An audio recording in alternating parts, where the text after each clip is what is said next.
Donald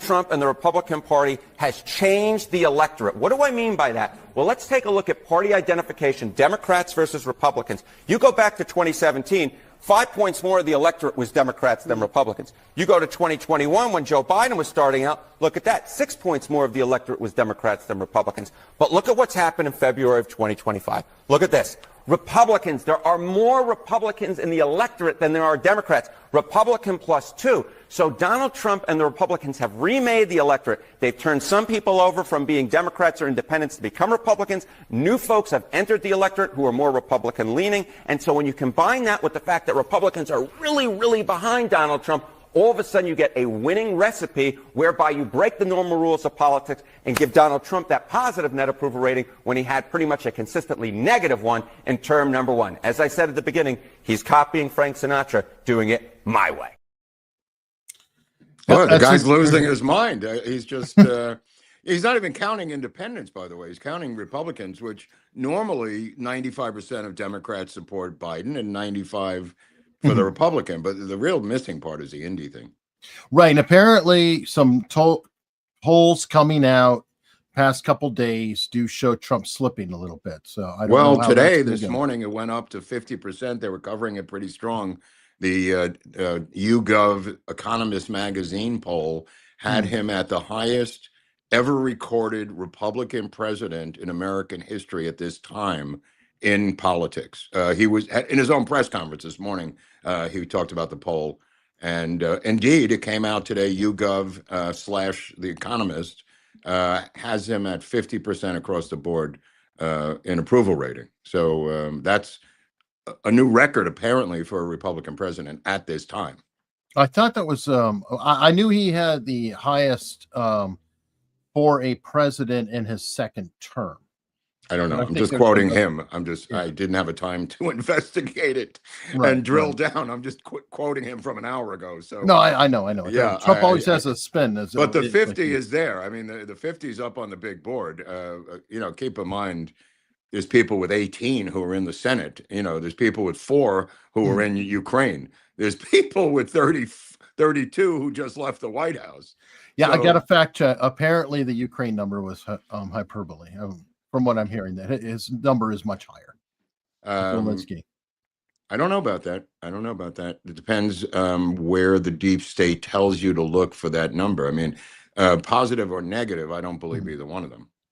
Right, and it's so what muddled. makes it really so muddled that it's hard. I'll choose the lower one and feel comfortable with that than to take the higher one and believe the deep state. Okay. That's just a choice. I mean, you can choose either one. You're right. I mean, they're so inaccurate, but I'll go with the lower one.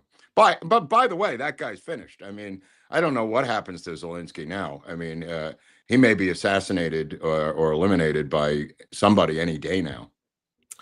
Yeah, I mean, it's almost like he's given a green light in reverse now, Trump. You know what I mean? When he talks about dog whistles and stuff, he's kind of given the same thing to Zelensky. Yeah, I don't know what the goal is. The question, too, is part of the deal. He's demanding elections. Is the plan that the deal will actually be finished by whoever replaces Zelensky after an election, or is it Zelensky, firsthand? I don't know how it's going to shake out. Everybody is projecting upon what they assume the deal is, but we don't have a deal. We don't have. No. It's not. Well, we do have an outline of a deal. We know that Kellogg has said certain things, and so is Rubio, and so is Trump. I mean, we're talking about an Easter Sunday ceasefire. We're talking about the war ending July or June with the deal, with the formal deal this summer. The land is not going back to Ukraine. We have that out there in the zeitgeist. It's a question of the Georgescu now in Romania, who the president of Romania forced to resign 2 days ago, and now opening the door to Georgescu in May coming back into power in Romania. And the reason that's important is he is strongly opposed to the massive NATO base being built across the water from Crimea. And he says he's going to talk to Trump about getting rid of it. So he is the guy who was ousted because of his opposition to this gigantic base, which is apparently 1,000,000 times bigger than Ramstein. And this would be the official NATO base of the earth in Romania. This guy, who has now been put back into a position to finally become president in May, where they'll have another election, is an ally of Trump's also. So this thing is far from over. 100%. And we'll see what's going on. So, all right. Well, to our politics, to go with the thumbnail. I don't know if you saw this. Oh, CPAC yeah. is going on. Yeah, that was kind of cool.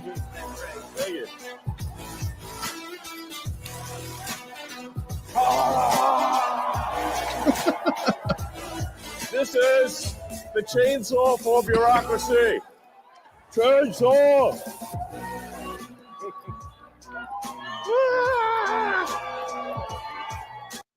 Elon gets excited. Gets very excited. I'm also hearing from my intelligence sources that to help Trump with the situation in Ukraine, he is turning off Starlink this week, ending the Ukraine defense systems in one fell switch. That's coming out of intelligence sources that I trust in New York, who have been right in the past. And apparently Elon will be cutting them off of Starlink very shortly. Physically ending, there'd be no more money flowing. And now the physics of Starlink is, he, as Trump said, Zelensky has very few cards that he can hold in his hand at this time. Oh, yeah. I mean, yeah, that is for sure. And it is interesting to see what's going to come out of it. A lot of people are bonkers right now. Deep state. Yeah. Oh, yeah. Absolutely. I mean, but absolutely if you're on crazy. the side of a never-ending 10-year war, that's a pretty low moral high ground to be on in this day and age. Good luck supporting that for an extended war of blood and death, because Trump keeps mentioning the numbers, over 1 million dead. And that's the numbers I've been hearing for a long time, whether it's 700 on one side and 500,000 on the other, that mix and match. But it's a lot of people are saying it's about 1.3 million. If you're rooting for more blood and death, and 1.5 million is not enough for you, you've got a mental problem. Yeah. There's something wrong with you. There's really something wrong with you. 100%. 100%. Now, on the good news front, number 3 is in. Wow. And for those of you who think that there's going to be a two-tier system of justice, not with Attorney General Bondi. There's a singular system of justice for all Americans, and there will be accountability. And the reason that this mission is so important is simply the following. 100,000 people last year raped. 100,000 people died of CCP, fentanyl overdose, and heroin. 17,000 homicides. Violent crime is out of control. We cannot have a United States of America where that is acceptable. Well, anyway, he officially was sworn in. So okay, so in retrospect, everybody made it in. Yeah, every single person. But Gates only pulled himself out. He pulled himself out. Gates and the DEA guy. And he pulled himself out too. They both pulled themselves out, so I'm not counting that. I'm saying everyone who went into the process was confirmed through intimidation and through backdoor stuff. But nevertheless, he got everyone through. Yeah. So now there's still some more going down the road.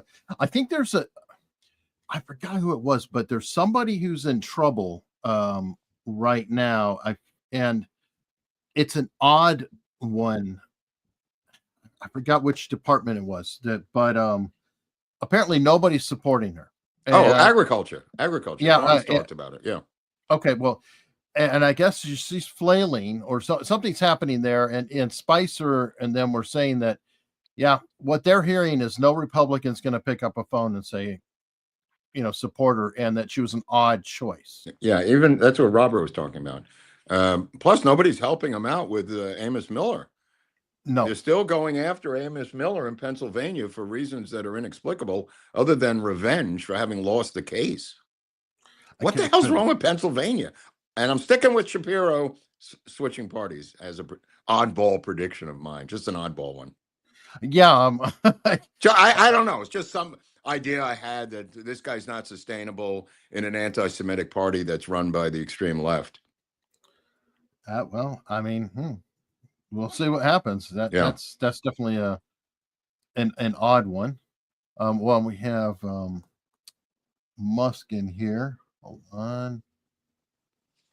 I don't know if you saw the interview with him and Trump with Hannity. I did not. I saw the one with Rob Schmidt last night at CPAC. Okay, it was pretty good. Yeah. But one thing that he had mentioned that kind of stood out, which is sad, is that the stranded ISS astronauts were left up there for political reasons. Dude, we talked about this, you and I. I mean, it's absolutely true. They especially was like the thing was on the eve of the debate when it at first got injured, the craft, and then they said, fuck them. It's bad press. Leave them up there. Yeah. And it still looks like it's going to be about 28 more days. So, well, it's better than 4 years because I don't know if you'd ever would have brought him down. I don't know either, but I'm just saying it's kind of a pretty sad situation that they went up there for it's like Gilligan's Island in the space, a 3-hour tour, but or a 3-day tour, or whatever it was. Then he's going to be Thurston Howell the third, Musk. So that's going to be interesting. What was it? Yeah, what was he? He made a joke about that. Hannity said, "I understand that you want to travel to Mars," and he said, "Yes, but I didn't want to have. I wanted to land, but not impact, or something like that." Oh, okay. Okay, it was an interesting situation. Now, somebody sent this earlier, on X, which is cool. People are sharing stories that we may want to check out or whatever. This is on point though with something we've been discussing. Apparently, CBS is backtracking on the evening news revamp. Yeah, it's a debacle. They went from a woman for a number of years, and they've switched to this duo. Duos very rarely work, by the way. This is some cat from the Bahamas. He was, I don't know, New Orleans or something. And of course, John Dickerson, who is, as I said, Nancy Dickerson's son, who was a guy who was thrown under the bus when they switched to women anchors.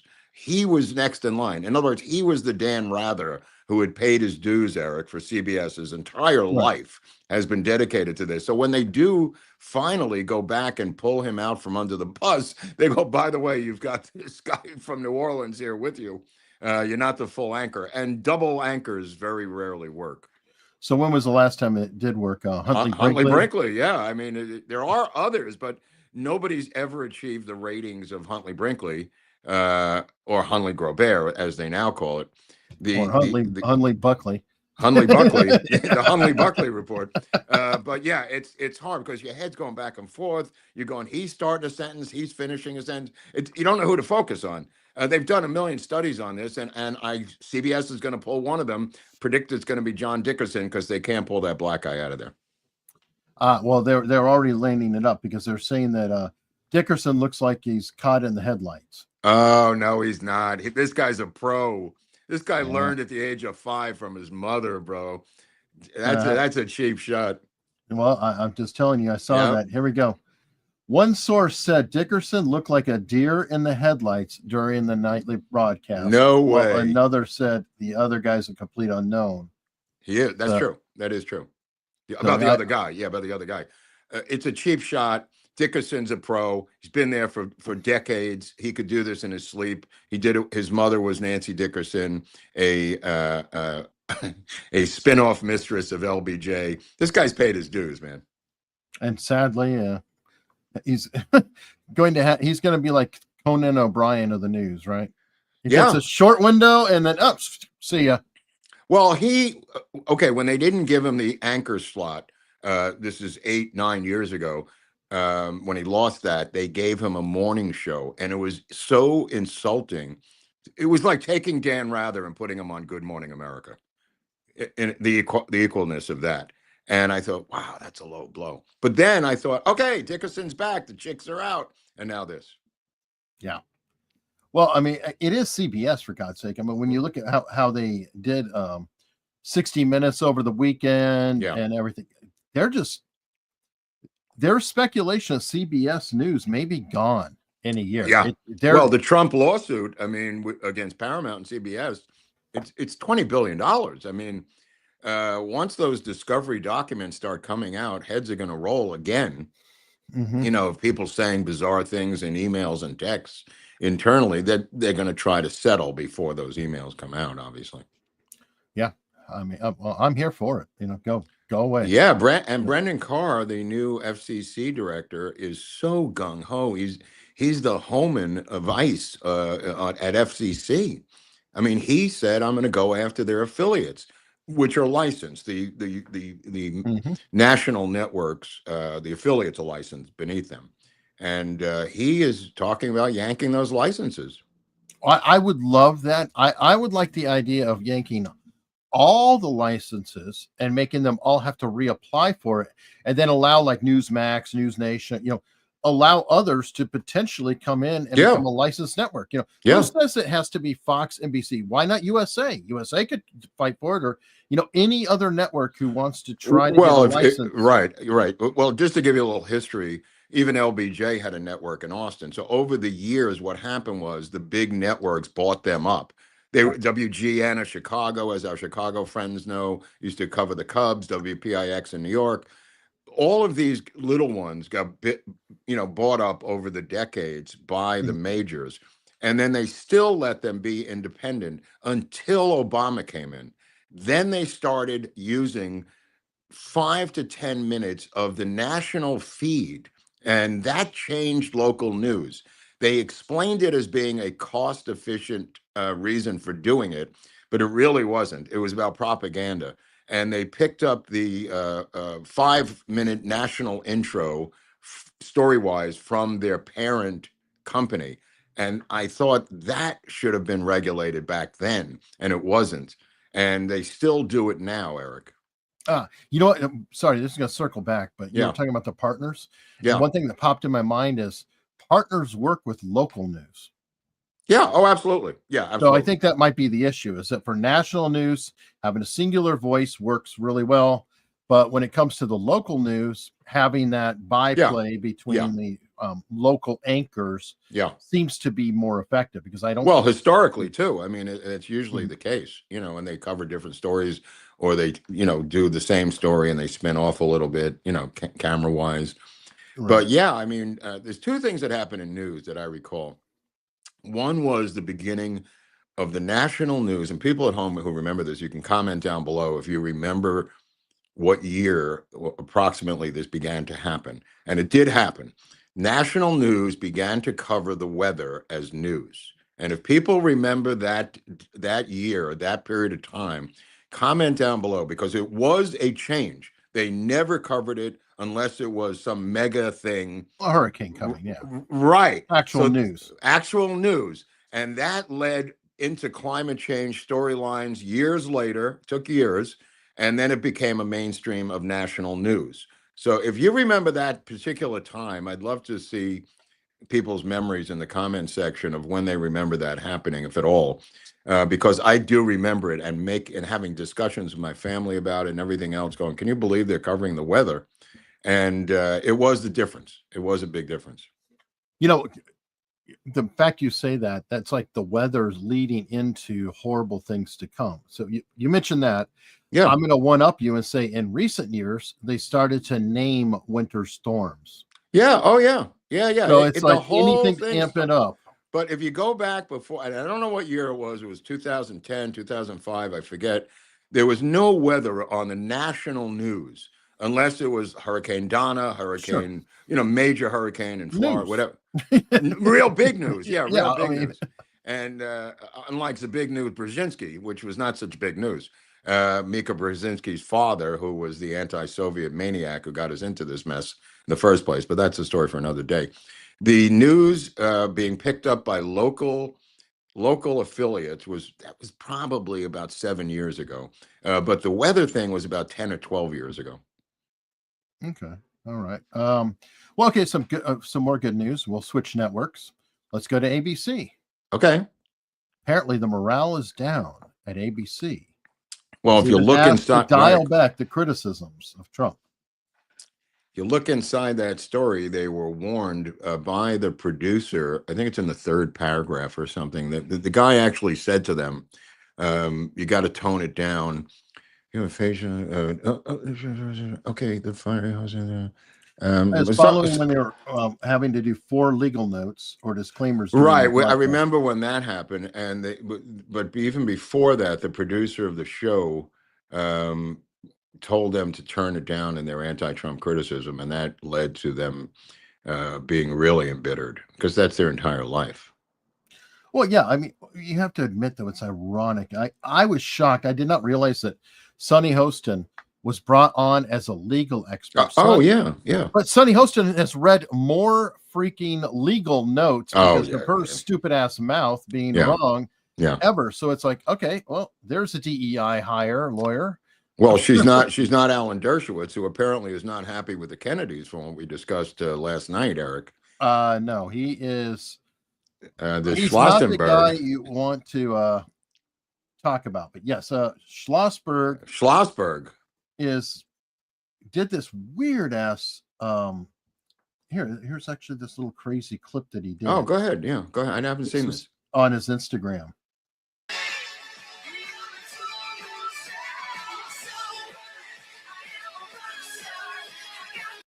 I'll probably get claimed on the music. So don't worry. Yeah.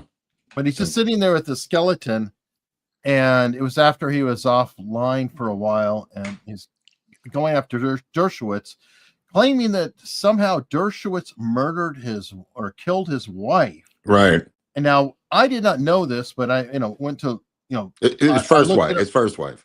Right. His first wife died by her own attrition in the 80s. In the ocean, I think, right? Isn't she something with water?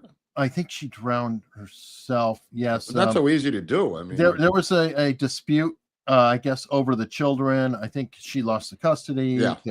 Anyway, there's some bad things that happened. I don't know. I have no clue what this guy is saying. He's a maniac from what I understand. Anyway, I don't know if he's saying directly that Dershowitz did it or he's claiming that Dershowitz drove her to it. Oh, well, if you read the quote, if you read the whole quote, I mean, he is making believe he's Dershowitz at the beginning of the quote. If you could find what everyone knows, I killed my wife. Right. I've got 1,000 assault charges against me. I look like a human penis. I'm completely irrelevant, and I've never had consensual intercourse. Oh, wait, that's you, he said. Yeah. Adding he felt Dershowitz had assaulted his family. Okay, whatever. And Dershowitz said, okay, I'm going to sue you for defamation. Yeah, bring it on. Let's go. And he does sue.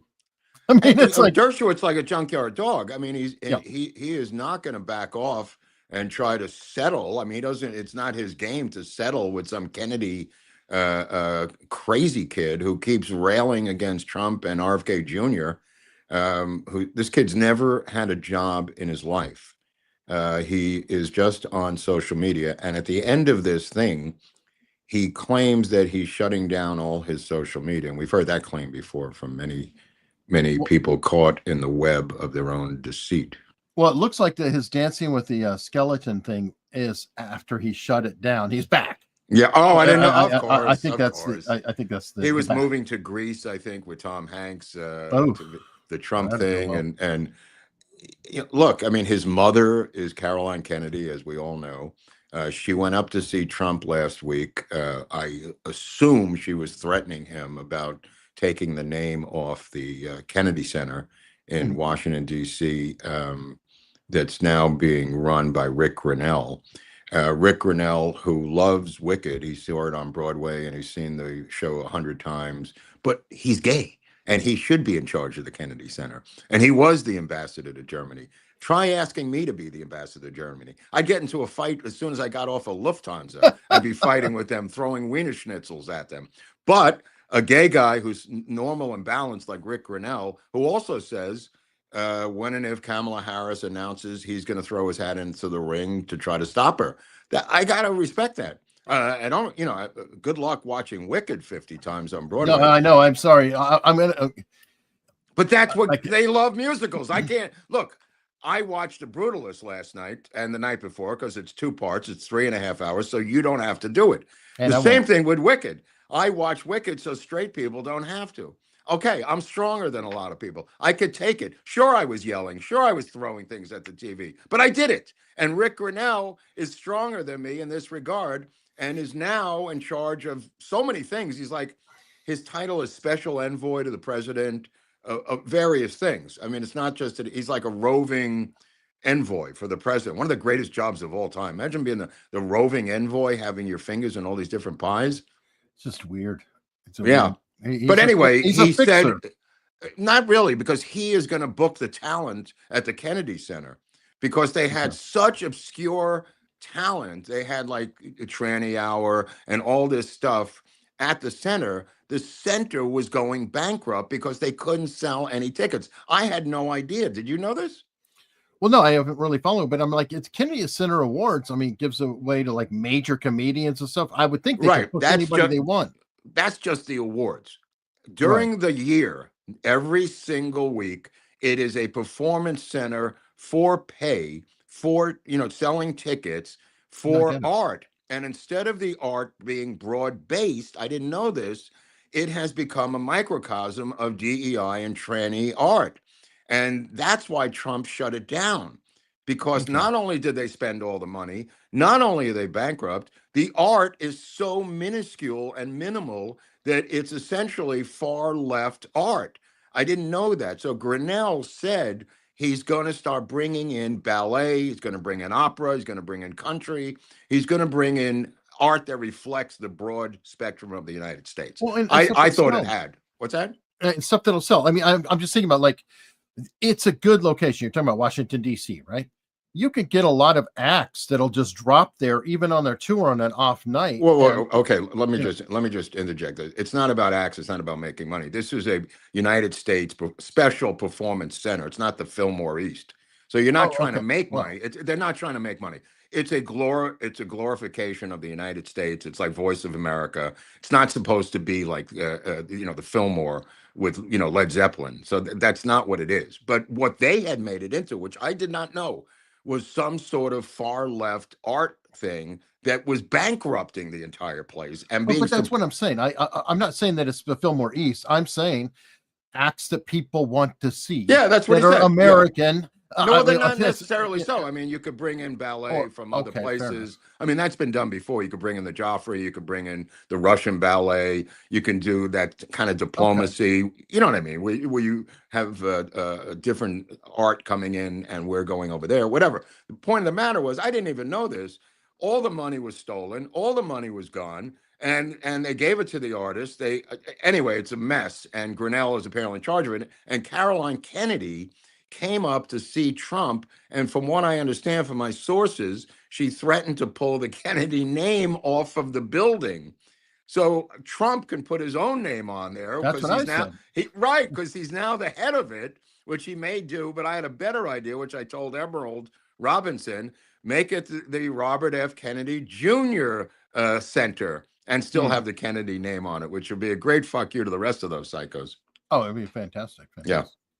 Somebody else had written in a super chat to name it the Mary Pinchot Center or something.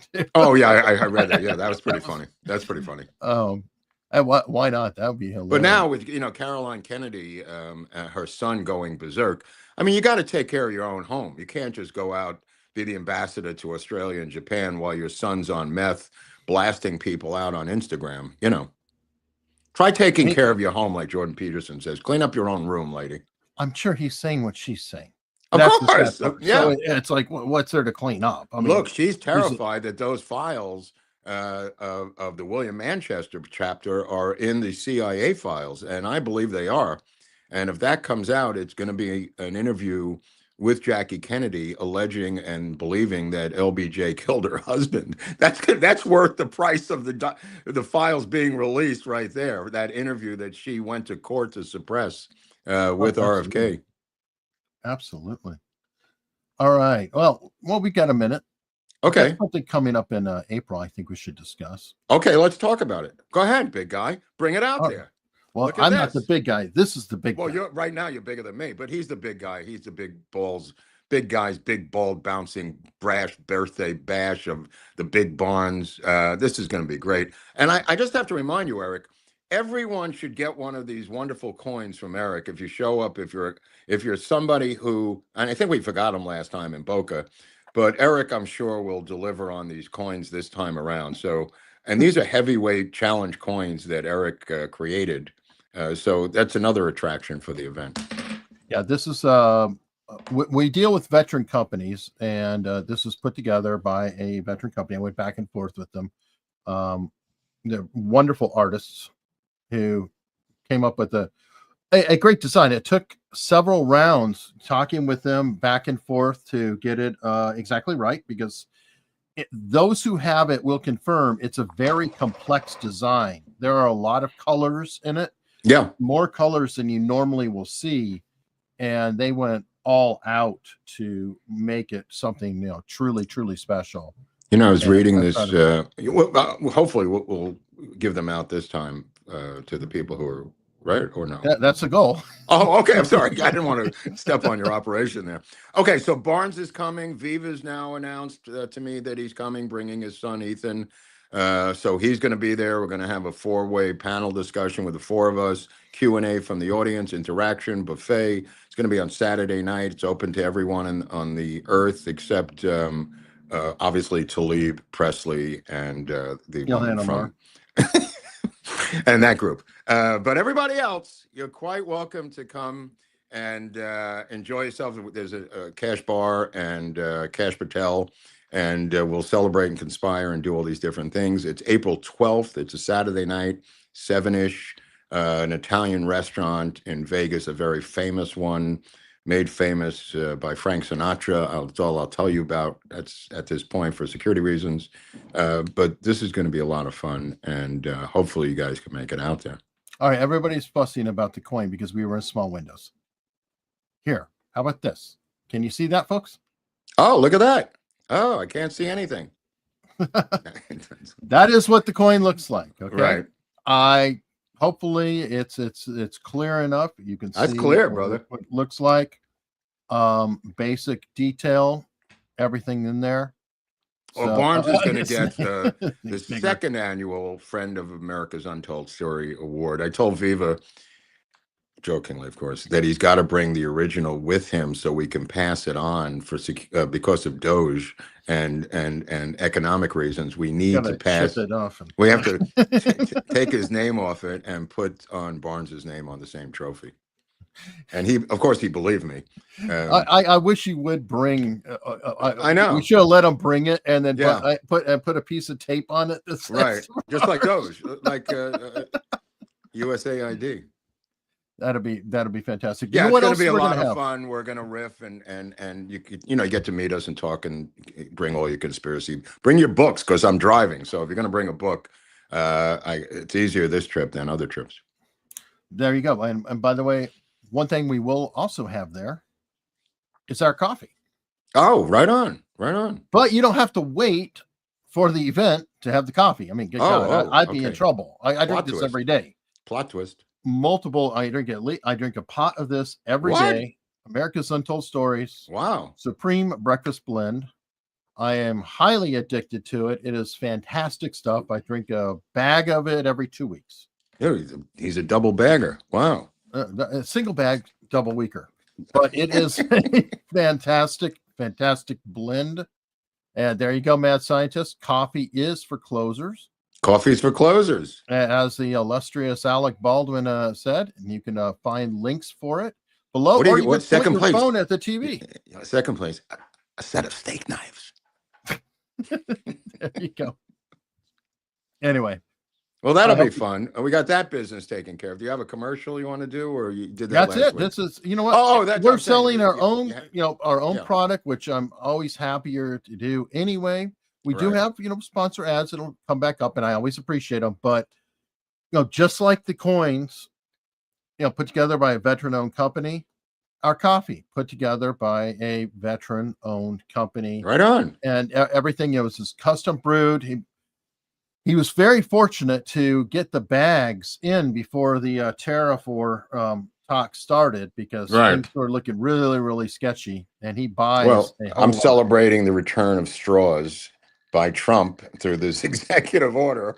So I'm enjoying my plastic straws out here in California. He's liberated us. It's kind of like the Berlin airlift for straws. We're just celebrating the return of plastic straws, which is one of the great days. There's a lot of weird news out here. As I was telling Eric before the show, a couple of things. Karen Bass was, two of her aides were filmed by James O'Keefe underlings secretly this week, and O'Keefe has released the two different. One was a guy who was in Bass's inner circle. Another guy was an LADWP water and power guy who didn't do anything to save the city from the fire. And the first guy said some interesting things, though, Eric. He said about her trip to Ghana, she had a secret plan, which it's now been blown out of the water, to have every African country have an embassy or a consulate in Los Angeles.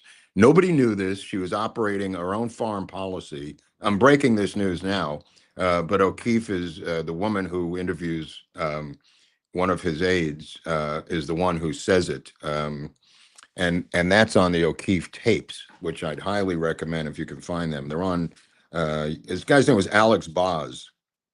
He said all the houses that burned were out of code in the Pacific Palisades, and there's nothing we could do about the houses because they were too close together. They were built before the code was written. And so c'est la vie to all those houses out there. She then fired the head of the fire department, this lesbian named Crowley, who she has been battling. There's three lesbians fighting now. There's this woman named Horvath, Lindsay Horvath, who was formerly the mayor of West Hollywood, the second smallest city in California. Then she moved on to become county supervisor, one of the biggest leaps in political history because there's 5 county supervisors in LA County and there's 10 million people. So she had about 2.5 million constituents overnight.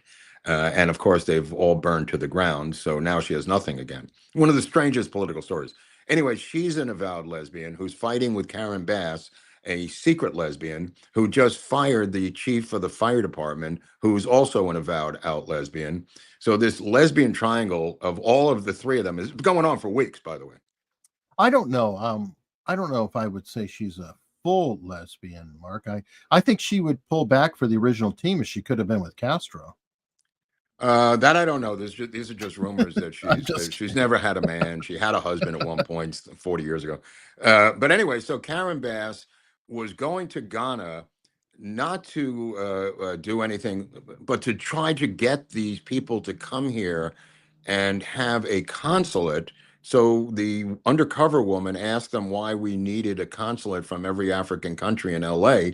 And they said, so we can exchange people back and forth, different people who come here from these different African countries, which was their game. So she said, does Karen Bass treat minorities differently than she does other people in LA? He goes, yeah, that's our intention. He says this openly in the undercover video, which is why it was important. But this came out today from the LA Times, Eric. This is the total of the real estate losses from the fire. And I just want to give you some numbers because they're kind of staggering. So far, it's top $30 billion. This is from mobile homes to $23 million mansions have been destroyed. And I'll just tell you the single family homes, 4,700 in the Palisades, 4,800 in the Eaton fire, 1779 duplexes, bungalows, courtyard style homes, 431 in the Palisades, apartment units, 217, 461 condominiums. It goes on and on and on. 13,000 households have been displaced by the fire. They came from nearly 9,700 single family homes. And there's all kinds of numbers in here that are kind of interesting. Oh, there it is. Yeah. So the interview that she did with Alex Michelson, she revealed, and I was telling you about this the other night, she revealed that she wants to put temporary structures in the Palisades for businesses, not for residents. This would be for businesses like the supermarket, the Home Depot, to open up and have some sort of a business there. The houses, she said, well, that's going to take 5 years. And he went, what? And then he said, well, the temporary structures. She says, yeah, that'll be rather quick. That'll be 1 to 2 years before we put in these temporary structures. So so we're looking at, if she's saying 5 years, that means 10 years, if at best, and temporary structures maybe 5 years. This is before anything happens anywhere on the earth. Can mayors get termed out? Yeah, I think you're only allowed 2 terms, and this is her first. So she's up for election 2026 in November. And she's got a year and a half of this left, but she's being recalled. So that's going to be a battle also, the recall. Here's hoping. Yeah. And then Newsom's being recalled because he also has a year and a half left on his term. He's kind of disappeared. Nobody knows where he is right now. He might have gone to Costa Rica or something like he usually does. But yeah, I mean, just some fascinating interview. And she is investigating herself for going to Ghana and how she didn't know that this was going to happen. In other words, she's investigating her own staff. She blamed the fire on Crowley, the fire department chief. Crowley, who sent her memo after memo after memo, telling her to stop the budget cuts, to fix the fire trucks, to do everything. She fired her. You know what I mean? It's kind of and said, if I had known what state this was in, I never would have gone to San Diego, let alone Ghana or whatever. Oh man, this is so great to see someone like her twist in the political wind. And anyway, I just wanted to let you get a piece of that action. Oh yeah. Oh, you know what? I'm going to go back to the interview real quickly with Elon Musk and Hannity. It was kind of, I don't know if you saw one part of. Essentially, let me see if it's in this clip. But Trump said he was looking for somebody smarter than Elon. Smarter than even kidding around, or yeah.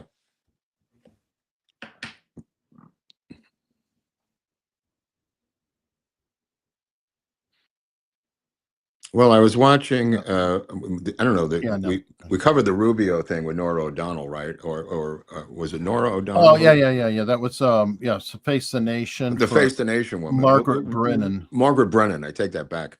They're kind of interchangeable. But one thing she said, which I didn't realize until I saw it like 3 or 4 times, they are equating. I don't know how to phrase this. Free speech is a type of hate speech. It's their new. So in other words, we're kind of talking against each other, because Rubio was saying, yeah, we're for free speech, but they consider free speech to be a type or subdivision of hate speech, if that makes any sense to anyone. So arguing with them about free speech, she kind of, and I don't have the footage, the little clip, but maybe we could find it later, where she is saying, the free speech led to the Holocaust, that whole thing, which was confusing to everyone what she was talking about, because but she was wrong. She was wrong on all counts, though. Even what you're saying about the hate speech, because they had no free speech. They were suppressed. Right. No, Barnes even talked about it. So. I'm not even discussing that. I'm saying that they have their own definitions of both these phrases. And I was hip to the hate speech definition, but I was not hip to the free speech definition. And that's why they're pro-censorship and opposed to, I thought it was just about hate speech. It's not. It's expanded, Eric. Yeah, rampant free speech. Right. Call me naive. I did not understand that until I heard her talking with Marco Rubio. Right. I understood the hate speech thing because there's laws in Europe and they wanted those laws here. That's been going on for 5-10 years. I did not know that free speech, their definition of free speech was unlimited free speech, and they're opposed to that. Right. Okay, I didn't know that. But they'll say that they're free speech, which means their speech. Right. It's their double speak. Yes. They are Orwellian double speak. And I was not hip to this new free speech double speak. The hate speech one I was hip to. The free speech one, it's relatively new to me. I don't know how they slice and dice that phrase. The original free speech, hate speech thing angle goes back to Karl Popper. Yeah. And that's represents a cartoon. It's been memed out there forever. But that's been codified in the EU. Oh yes. Yeah. And it's kind of crazy because the smart people in the EU, like I had Nick Sorrow on, who's from Sweden, and he's like, fight for your free speech, fight for it, because Theirs is second rate compared to ours. So whatever ours is the top level. Prime free speech, they get a lower reduced So level. it's like Prime on Amazon with ads. Theirs, yes. Prime, We're the it's ones like without, Prime movies, without but ads. with ads. If you want to go ad free, you could go with our First Amendment. That is correct. But the Right. problem is that when we eliminate the ads, or eliminate the ad free version here, then that means that they get twice the ads. Right. Oh my God, it's really interesting. Well, their days are coming to an end because Starmer, apparently the Nazi leader of the UK, It Can Happen Here was a film, I remember, a short film from the 1960s of the Nazis winning the war and running the UK. If anybody could find that film, it's called It Can Happen Here, a British film about the Nazis running England. And it can happen here, can happen, obviously almost happen here. Starmer's coming here to tell Trump and give him a piece of his mind. I'm going, this is going to be great. This is going to be there. Dude, I hope they're all there.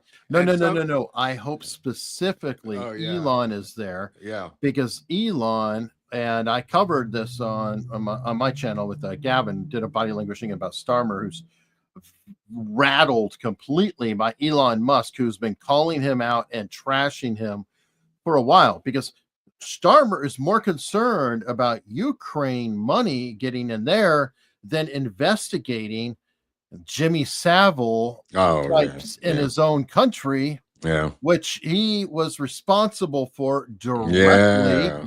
And it's funny how that works. He's so concerned about us in Ukraine, but he just can't seem to Very bizarre. look into what's going on there. Well, I thought it'd be great. I don't know if people saw there was a movie called Mom by Albert Brooks, and Stephen Wright, he's a screenwriter and blah, blah, blah. But he goes to the studio to meet Spielberg, the Albert Brooks character. And he says, I'm here to see Mr. Spielberg. And they said, right down the hall. And he goes down the hall, and he opens the door, and there's a tiny 6-foot square office with Stephen Wright in it.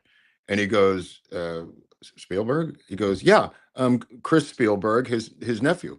And he sits in there in this room, Albert Brooks, with Stephen Wright, who is Spielberg's nephew. And then they sent him to Spielberg. Anyway, it's a great, funny scene. But I just thought it would be funny if Starmer shows up and he says, I'm here to see the president, and they send him into the office, and it's JD Vance's office, and he can't see the president. He can only see the vice president. I thought that would be great, and a real fuck you to Starmer if he can only get as high as the vice president of the United States, and Trump won't see him. Yeah, no, that'd be great. That'd be great. While we're on Elon, I saw this. I thought was a pretty good Babylon Bee. How Elon Musk has cut off Social Security benefits for thousands of Revolutionary War veterans. Oh, that's funny. That's right. That's funny. They were probably getting checks in the afterlife. Hey, we saw 300-plus-year-old. Do you think those are real? You think those are real checks going out, or? I'm sure there's direct deposits that are going. Direct deposits, yeah, good point. Snags, right. It's just. Well, I'd like to talk about the sadness of pop culture, the loss of the Bond film series. Barbara Broccoli, who invented broccoli, has sold the Bond series to Amazon for $1 billion. And people are just super depressed over this because Amazon is already saying we're going to chop it up. We're going to have a gay Bond. We're going to have a TV Bond. We're going to have this thing. It's the end of Bond as we know it is the real answer to this depression that everyone's going through. Yeah, just think of what Amazon has done to Lord of the Rings. Folks. That's it's cited in this article. It's actually cited in this particular article here.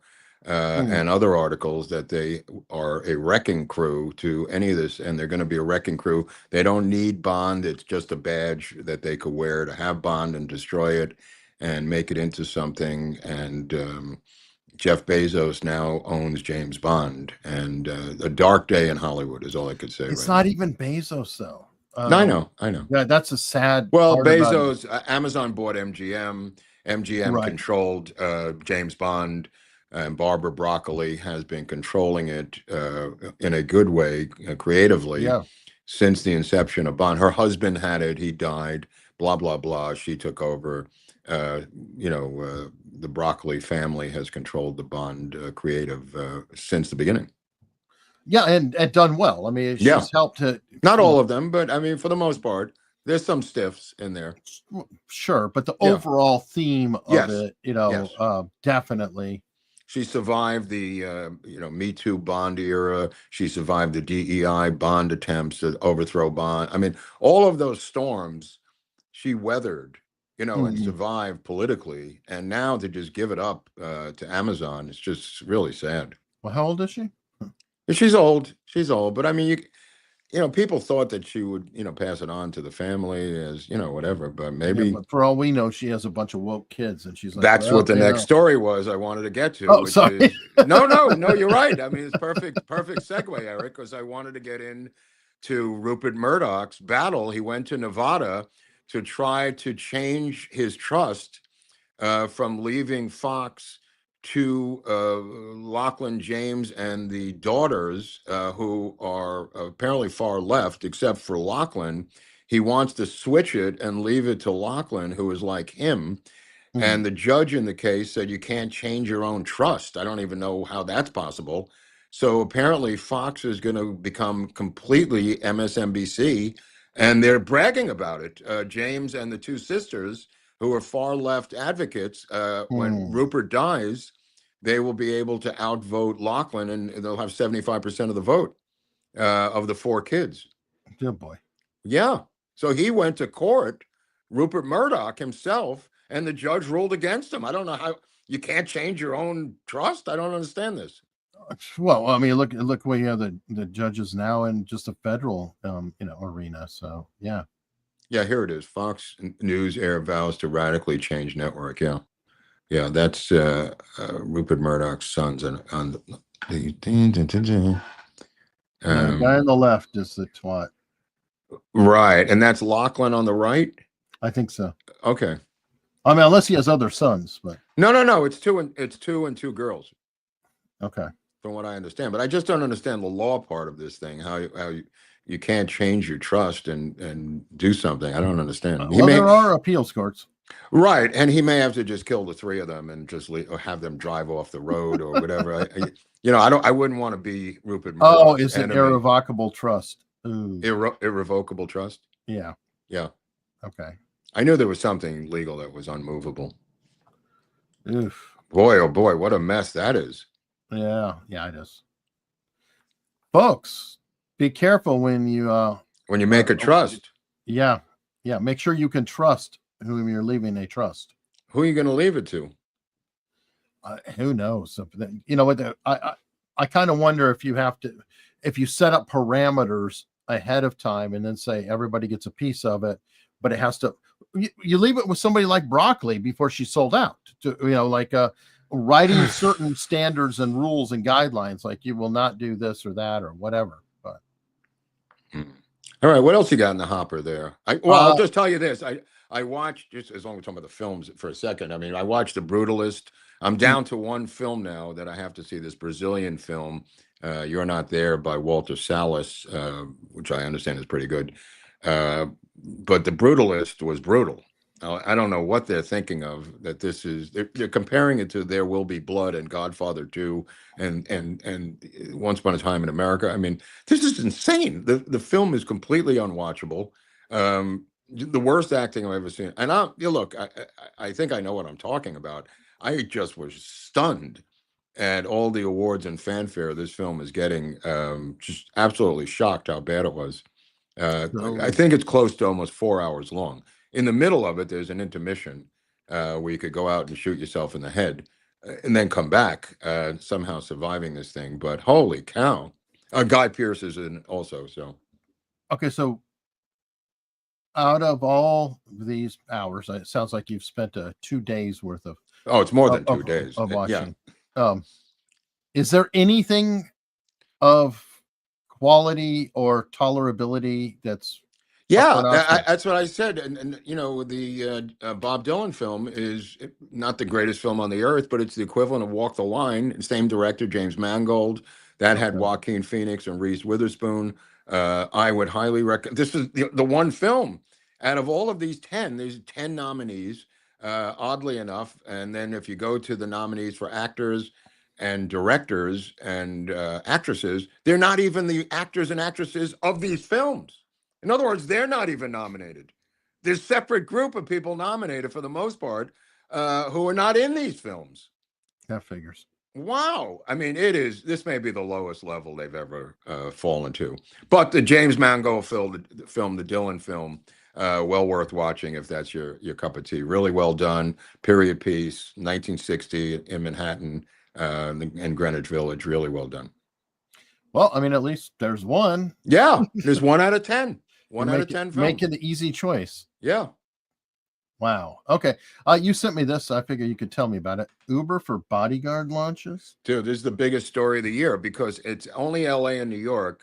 And if you get the app, which I already have the app downloaded, you open the app and it's you choose your bodyguards, you choose your car, you choose what they wear. They have little bios of the bodyguards. You can go tactical, you can go suit and tie. They're all licensed. You can get a caravan of SUVs to take you and your different people. That's the author of the article. But inside, if you click that little thing there, here comes private security, it may show you the inside the app. It's one of the hottest apps in the country right now. And it's not bad because you can get a bodyguard and an SUV for $100. Yeah. Let's see what this is. Go ahead. The detail through the guns. Angelinos can now book a ride that comes with an armed security detail through the Protector app. This on-demand service features gun-carrying former military or law enforcement professionals. You select the number of Escalades for your personal motorcade, plus the type of uniform your armed guards wear, ranging from business formal to full-on SWAT attire. Why? Right. Protector service costs $1,000 for one guard and one car. Well, that's not for true. 5 That's not hours, true. Plus an annual member fee. The service Right. is It's also $100 an available hour in- with a minimum of 5 hours. $500. She's got that wrong. For So maybe one it guard. For changed. one. What's that? Maybe it changed by the time that. Yeah, no, I don't know. It just came out the other day, so the app is just it's the hottest downloaded app now. But what I already got on it, and it's 5 hours minimum at $100 an hour for one prospect and one guard. Everything else is extra, but there is a base to it. Well, it might have started out where you had to do 10 hours and it switched. Oh, to yeah, 5. I don't know. That I Yeah, don't know. But this is only in 2 cities, and it's a response to not having police in 2 cities. So, of course, again, the private sector, as Eric has talked about for years, is filling this vacuum that is needed that's not being filled by government. Amazing. Yeah. Yeah, Uber, and it's not Uber, it's a separate company, but this is the equivalent of a bodyguard Uber situation. And let me tell you something, everybody's using it out here now.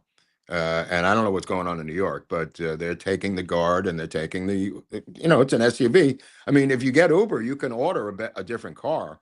Under Uber, Eric, you could get an SUV. Sure. Yeah, these are like bulletproof, I think, though. But I'm saying it'd be great if you're having a wedding, and you're worried about stuff like that, to get 5 of these SUVs pull up with a military escort inside of them. That would impress people. I could see that just being so popular, even if it's not necessary, just just as a flex. You're telling me you wouldn't want to pick up your girl for the prom with a caravan? You get 5 of your buddies. We're going to go to the high school prom, and this is how you roll up to pick up your prom dates. Oh, I'm too cheap. No, I'm saying, but it's West LA, so here, Yeah. I'm not. I mean, you have a bunch of wackos who like to flex in LA. So right, we had a situation at the Grammys here 5 years ago, where Snoop Dogg rolled up in an armored personnel vehicle with all his men inside with automatic weapons. And LAPD had to take him down, saying, Snoop, you can't have an armored personnel carrier on La Brea. And he was angry about that. Well, I'm sure he was. Yeah. All right. Well, let's go through some of these. Ken is a new member. All right, Ken, way to go, bro. And Dick Dickerson's here, giving away 10 America's Untold Stories memberships. I think some girl got one, broke down crying. It's the only time she's ever won anything. Guess what? Pew Pew came in and got 20. Screw you, Dickerson's. Pew Pew's back. Pew Pew's back. All right. Hope comes in with $2. Why is there a foreign addict in the White House? A foreign addict. What is a foreign addict? I'm not sure on that. Is that different than a regular addict? Who's the foreign addict? I'm not sure. That's an interesting question. Who came here recently? Oh, you mean a visitor, maybe? Yeah. Oh. Who was visiting lately? I know the Well, he had that Prime governor. Minister, He had that but, governor's you know. meeting this morning. That was pretty funny. True. Well, Dick Dickerson came back and has 20 I guess he more thought of it his own. over. I guess he thought it over. Yeah, well, but Pew Pew is not quitting. 20 more. You know, this battle between these two people, it's so personal at this point, what they've done to each other and their wives. I'd rather not get into it, but it's just a really, really dark story. And I think they could patch it up at some point. I know, but here it's escalating, Mark, because Dick Dickerson came back with 50. Well, no man's going to beat Dickerson at his own game. By the way, I was on the Jackman Brothers show yesterday, which I highly recommend. It's two twin brothers, two big guys who are twin brothers operating out of New Hampshire. And we did a whole JFK conspiracy show yesterday. And these guys know their shit. So if you see them around, the Jackman Brothers on YouTube, Radio Jackman or something, two really sharp guys. Jackman Radio. Jackman Radio, I think, out of New Hampshire. Apparently, I told them the greatest story of their lives, that the former governor of New Hampshire rented my apartment in New York and destroyed it, and I had to keep his deposit, which they really enjoyed that story. All right. Dick Dickerson said, can't wait to see you guys in real life on the 12th. We're in real life right now. We're always in real life, whether you see us or not. No, a bit business casual, whatever. You know. Oh, I see what you're saying. Right. Yeah, I mean, but yeah, preferably not, torn jean shorts and flip flops, but we're pretty open. Yeah, that's a good one. Well, dude, that thing by Stein 99 was brilliant in New York at the city council meeting. I've got that actually. Dude, we got to play that. Dude, you got to tip your hat to Stein on that one. He cracked me up at the end though, because he was full of shit. Some of that. When they were leading him out, he's like, "Don't touch me! Don't touch me!" The guy's like, "I'm not touching you." It was just classic Stein. He was definitely on a roll. David March, I'm hoping to get my challenge coin. Did you see Grinnell on Megyn Kelly when he talked about rescuing the USA men in Venezuela? No, I did not. I like stay at the Nugget. Okay. I did not see that. And I didn't either. Grinnell's favorite hobby, he said, is rescuing men. So I think that's a great tribute to Grinnell. Yeah, I mean, he did great stuff. Congratulations to Robert Barnes, first American to win the award. We should put that on the award, maybe first American. Yeah. Yep. Viva can use whiteout for the transfer. We got to get that one from Viva because he thinks that it's real, that we need it back to give it, that we have to pass it on like a torch. Yeah, just tell him to bring it with him. No, I am. I'm going to tell him to bring it with him. He wants me to go to Death Valley with him. I don't know what that's about. A day trip to Death Valley with his son.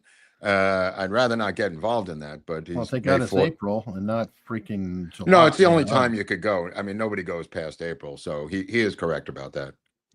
100%. Yeah. Let me see. Spinner Pete, JFK is the ghost that America needs to exorcise. Well, not the ghost. I mean, the people who killed him. He didn't do anything. True. For historic times in the future. I mean, put it this way, right? If Trump had not turned his head, he would have been JFK. Yes. Yeah. Nick Giusti, as JFK's ghost, I'm not going anywhere. Sorry, Spinner Pete. Wow. I mean, we've covered a lot of these. I mean, the Lincoln assassination, McKinley assassination, the JFK assassination. This is not unusual to the American political body. Yep. Let's go and watch Alex Stein for a minute. I'm not going to go from the start because it's 4 minutes, but no, the end. I'm going to go where it starts to get heated. Go in the end, near the end, because when he talks about booty, it was kind of funny. Yeah, that when it gets escalating. Yeah, that's the fun part. All the people on these councils should be ashamed of themselves because Democrats, this is common gone, and help out our veterans by kicking every illegal immigrant out of the Roosevelt Hotel, except for the big booty Latinas. They can stay. If you're a 9, you're fine. Thank you, Alex. We have a question. Actually, for sure, Christy. first of all, that you should really apologize. That was an inappropriate comment. No, it's not. It's not inappropriate at all. I can say And big that's- booty. Okay, yeah, according to you, it's the truth. And I'm allowed to second, say booty. you- So but I'm allowed to say big booty. be a little And it's respectful. funny because in a school you can say booty. There's a much more degrading terms for a derriere than booty. So And- you want to sit here and act like I'm All right, cussing we because I don't said wanna go big back and booty forth. Wait, Latina? wait. You need to Let's wake see, up. No, you're so Alex, sensitive. First of all, let me tell you Yeah, something. tell You me need something. to do Tell your me research, something. Oh, okay? what's my Check research? yourself, okay? You should know your role. You should know who you're speaking to. The people in this veterans community actually give a shit. Oh, We've really? met with Tom Really? Holman. Is We that- discussed the migrant I know. crisis, Is that why? okay? And why don't you kick them out then? Why am I scared of getting robbed by a bunch of illegal immigrants? So you think say these you're aren't doing the same something. concerns? Why are they all still All right, there? all I right, know, but yeah, you yeah, go politicians get are it. All right, fake. cut the You mic, act cut the You're like you fake. Thank you. You're not even from this city, bro. Who's this guy? Yeah. You're not even from this city, bro. How about that line? That's the best line in all of it. Get off my arm. Get off of me. You're not even from this city, bro. The body cam for your. It's not a problem, sir.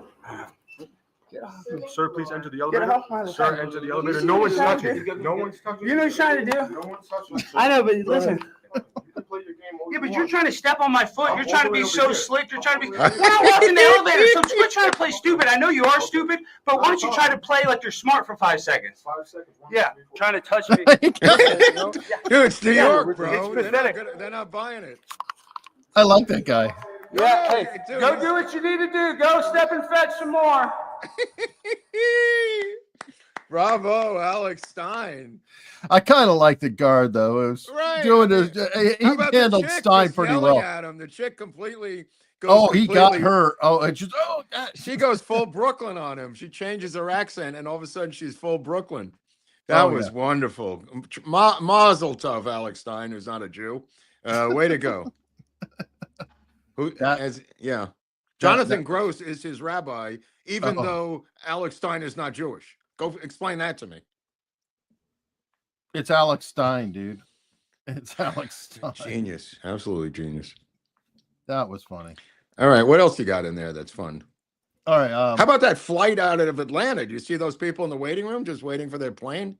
I think it was for what's the crazy low-level airlines? Spirit. Spirit. I think it was Spirit. Or Oh the yeah, other- yeah, yeah. I can't play it though because we'll get. We'll get a boo, strike because it, yeah. boo, But yeah, that's becoming a trend. It's like a matter of fact, people trendy. even commented and they said, "Okay, so which is it, Spirit or Frontier?" Because Right. it's Yeah. literally. I think it was Frontier actually. Okay, well, apparently, it's getting so sad that. Yeah. I mean, these that airlines- crash in Toronto was that airline's Endeavour. It wasn't really Delta. It was a No. spin-off. What's that? Right, a subsidiary. Did you, Subsidiary shown here how they are unmanned, quote unquote. I've got that if you want to see. Oh yeah, let's see it. Yeah, that's a good one. They're unmanned.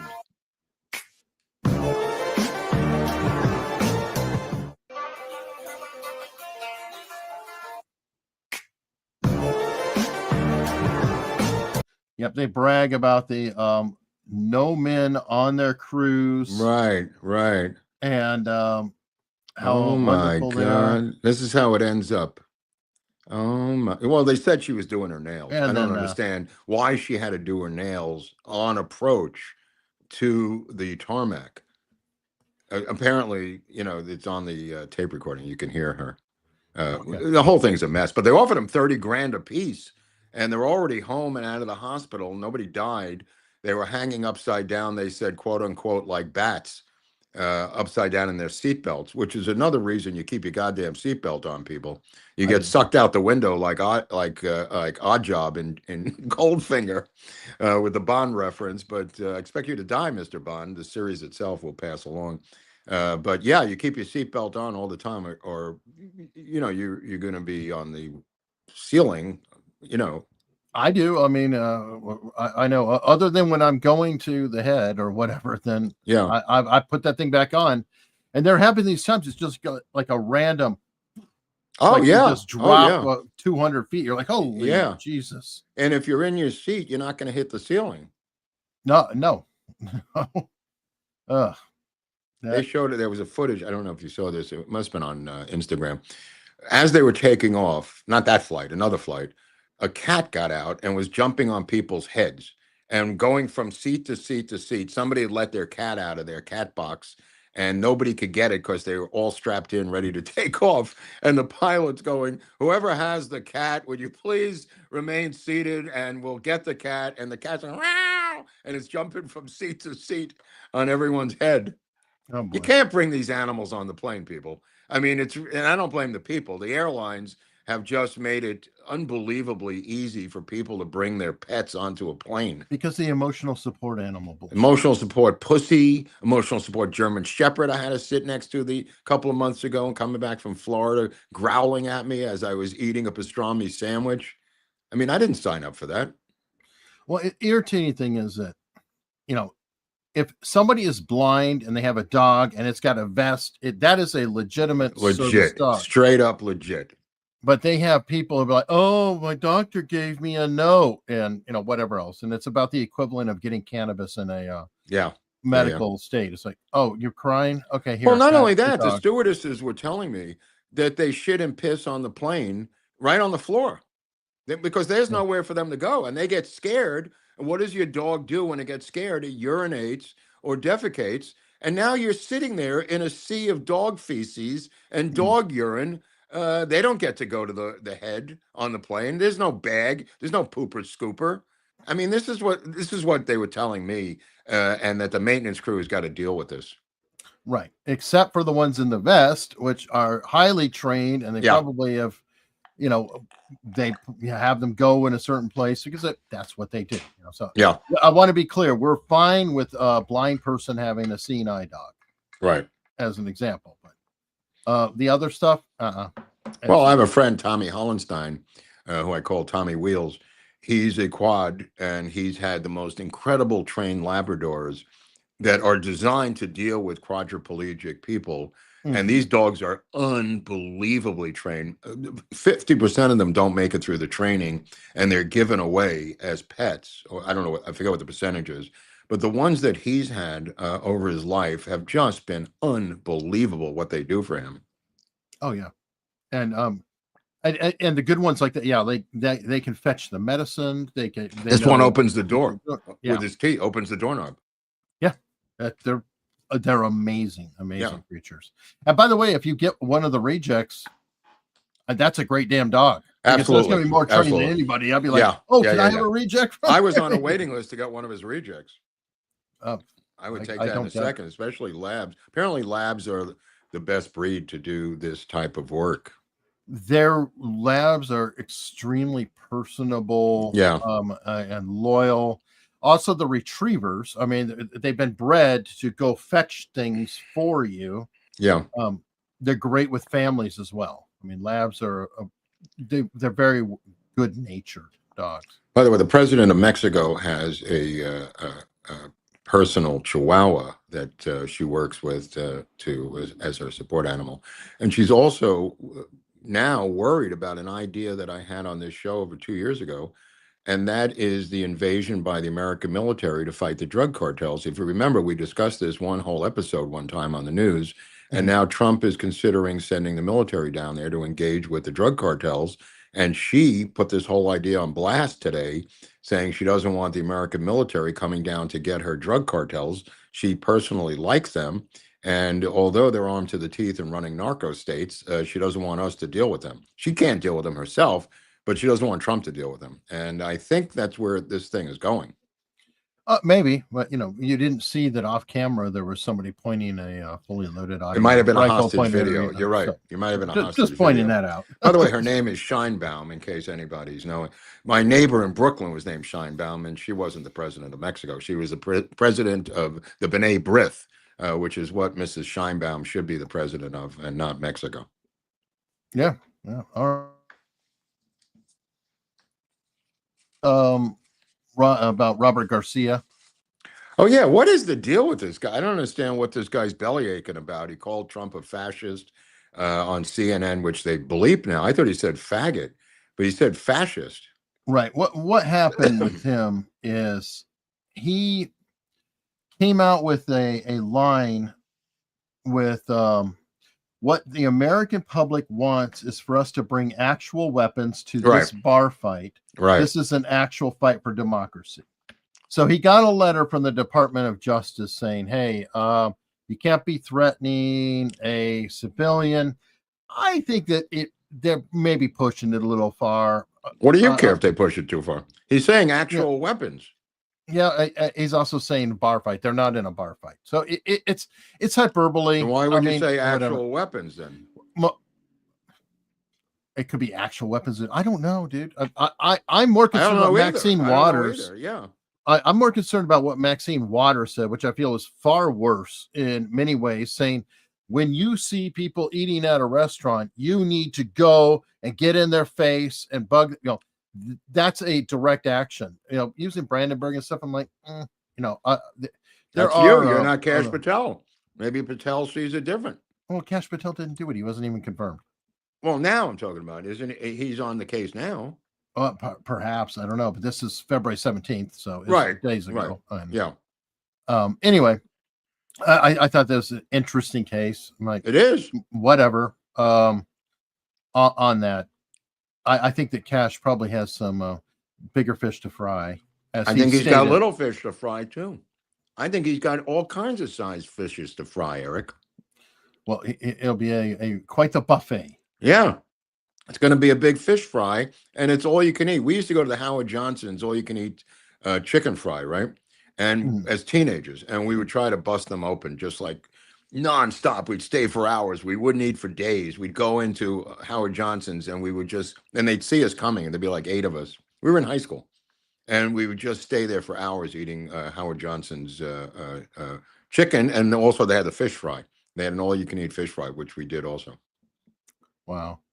I just saw in the chat that Pew Pew has to go. Pew Pew, thank you very much for. Hey, take it easy, Pew Pew. The membership. Where does he live, in Copenhagen or something? No, he's in Norway. Oh, Norway. Okay, well, and he has an early start tomorrow, so it's 1 in the morning. What does he do there? He's an ice skater. I don't know. He's got lots of oil. He can work oil. He's very generous. Who knows? Let me see. Dick Dickerson said, "Let's see if Europe still talks smack if Trump pulls all our military out. Can't believe they're opposed to peace in Ukraine." How could they not be opposed to peace in Ukraine? I mean, they're just literally spreading rumors every day on, if you watch French news or if you watch BBC, that Putin is going to fake out Trump, sign a deal for 4 years like a Stalin Nazi aggression pact, and then invade Europe in 4 years. I'm going like, okay, that's crazy. That's what you're bringing to the table. Who was it? Somebody pointed out a perfect thing.